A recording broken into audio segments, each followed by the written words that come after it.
Hey guys, welcome back to Throttle On, and today we're going to be doing a review of this 2011 Honda CBR 250.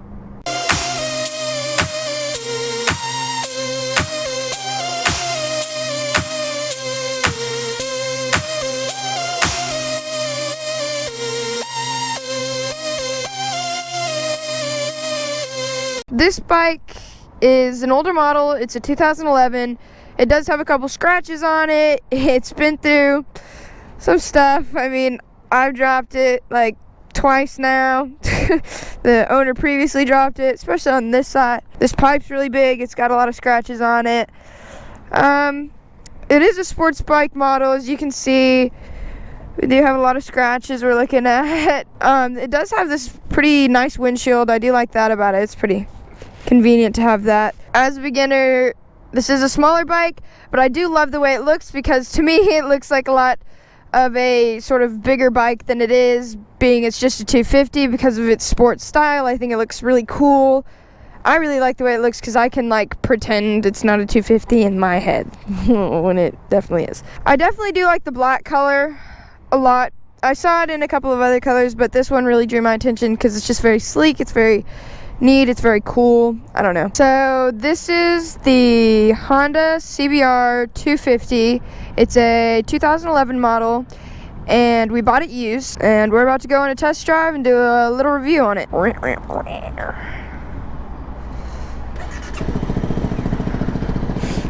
you can kind of hear how it sounds start off. It is kind of a louder bike, I've noticed. Is like as you're driving, it's a lot louder than any of the other bikes I've ridden. Well, one thing I like about this bike a lot is the way it looks, for sure. I think it's a really cool sports bike, especially for a beginner bike. To find a bike that looks like this, I think that's really neat, for me at least.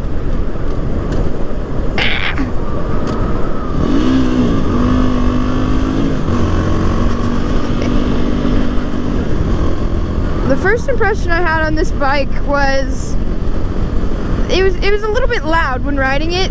It's kind of, I don't know, it's kind of annoying, but I don't notice it anymore. But when I was first riding it, it was something that was kind of something that I didn't really necessarily like.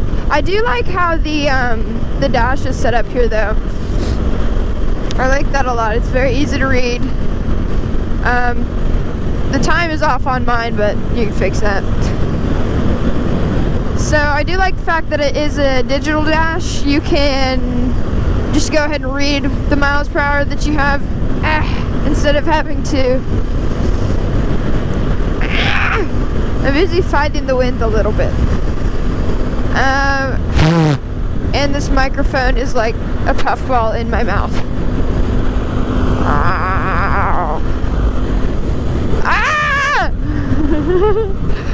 I'm kind of about to die because the wind is trying to kill me. But another good thing about this bike is I can kind of lean over like this, and this windshield in front kind of blocks it off for me, so it's a lot easier to stay where I want to on the road. That's one thing I do like a lot. Another thing about this bike that I don't particularly love is the fact that it's not super convenient for doing like super tight turns, because you're kind of restricted with this windshield in your way, so that's not necessarily something I enjoy.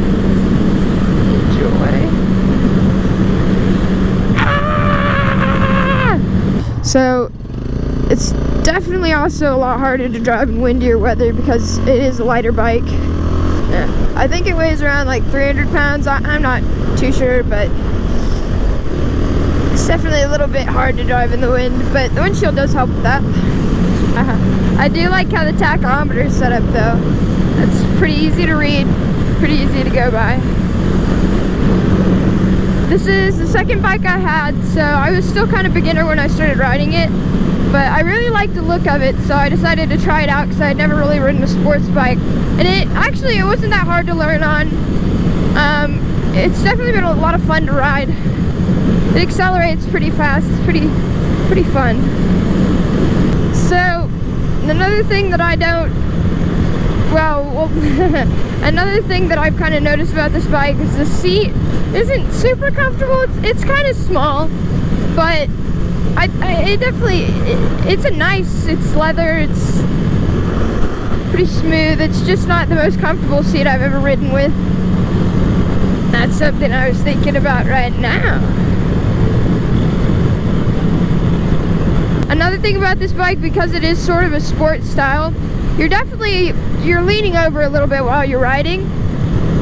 So your legs are further back, and so is the seat, and you kind of have to lean over the gas tank when you're driving. But I find that kind of be a cool aspect. One thing about that though is if you're driving long distances, it kind of does start to hurt your arms a little bit and your butt. But besides that, I honestly don't think it's too bad. You know, you can always wiggle your arms out and such, stand up a little bit. Okay, so next I'm about to show you all the acceleration on this bike. So here we go. It honestly is pretty quick for a 250.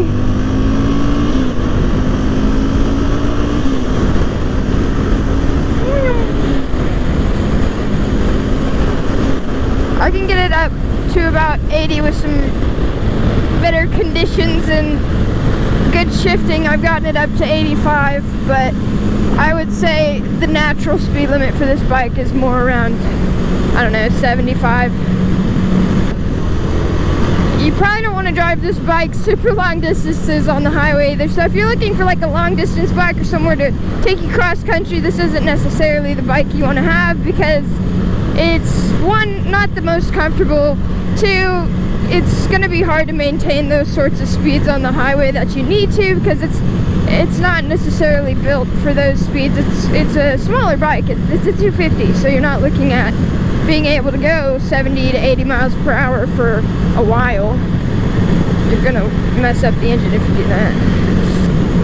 I think this is a really fun bike for just riding in your city, or, you know, I mean, it's not necessarily great for like stop and go traffic, but it is something that's fun for me at least to ride around in my town and kind of just go for a ride with. It's definitely good for short rides. It's good for kind of just speeding around. I don't know. I like riding it a lot. It's a lot of fun. It's definitely good or more built towards roads that are around 55. I mean, again, you can probably take it up to like 85 miles per hour with good conditions, but it's just not going to maintain that speed. So if you're looking for riding fast consistently, you're looking for about 55 miles per hour on the road. For this bike's gas mileage, the gas tank holds around 3 gallons, and you're looking at about 70 miles per gallon. So you can definitely go some places on this bike. Definitely take you a lot of places as long as you aren't looking for a lot of highway riding, but it's definitely not a bad little bike for just riding around in your town or doing a little bit of adventuring. So if we're looking at price points, we bought this bike for about $2,400, and that is with it being used. It's also a 2011, so it's a little bit of an older bike. But we did have to buy new tires for it, and to buy new tires was about $280. So really, we weren't looking at that, well, too much of an expensive bike for it being a 250 Honda CBR. And it was in pretty good condition. We only had a couple of scratches, had a couple of stickers on it we had to take off, but definitely, it's not a bad bike for the price we bought it at. Road work ahead. Yeah, I sure hope it does. An unfortunate thing about this is they actually stopped making this model because for some reason a lot of manufacturers stopped making the sports bike model in 250s. They stopped making this around 2013 or 2014. But now they make a 300, which is unfortunately illegal for me to have in my state. So this was the closest thing at my age, that is. So now they make 300 to 600, so the next bike I get, because I did like this one so much, I was thinking about getting a 600 with this same sort of look, just a little bit bigger. It also does have a very low seat height. I'm 5'8", and I can flat foot this pretty comfortably. it's a really good size for me, I've found. It is a little bit heavy considering I'm kind of smaller, but overall that doesn't tend to be an issue for me. I would say this thing has around the same seat height as the Grom.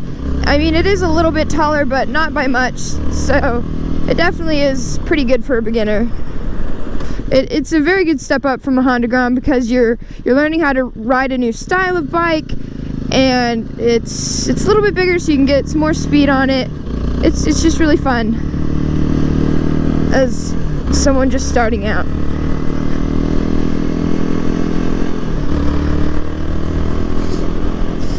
Everyone kind of knows about the Ninja 250. They're definitely very comparable bikes.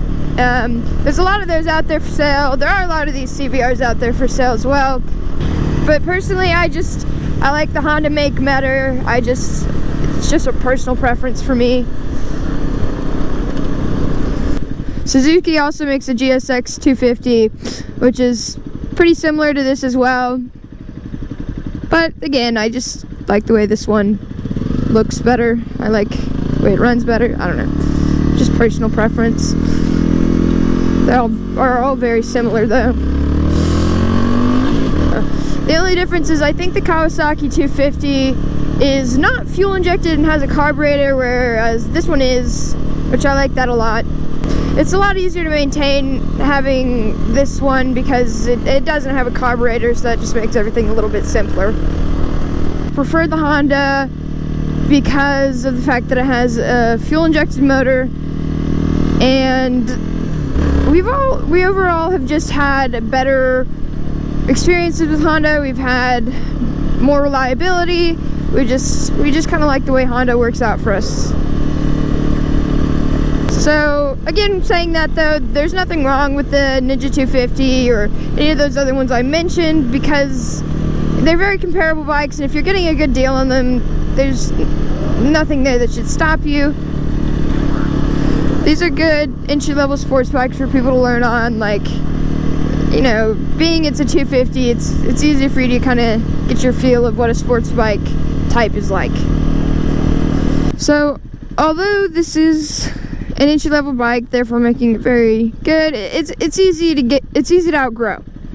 So, you want to make sure that when getting starting out with like a 250 that's a sports bike, you probably want to buy a used one just so you can kind of figure out if you even, you know, like the sports bike style. And being in that you're gonna outgrow it quickly, you're probably gonna want to be able to sell it and not have lost too much money in it. Oh my god, these roads are crap. Alright, so that's gonna do it for this review of the Honda CBR 250. We're going to continue doing some more reviews on some more styles of 250 motorcycles. Also have some additional reviews on some other sort of bigger types of motorcycles later on. Thanks for watching Throttle On. And if you like what you see, please like, comment, and subscribe to our channel. Thank you.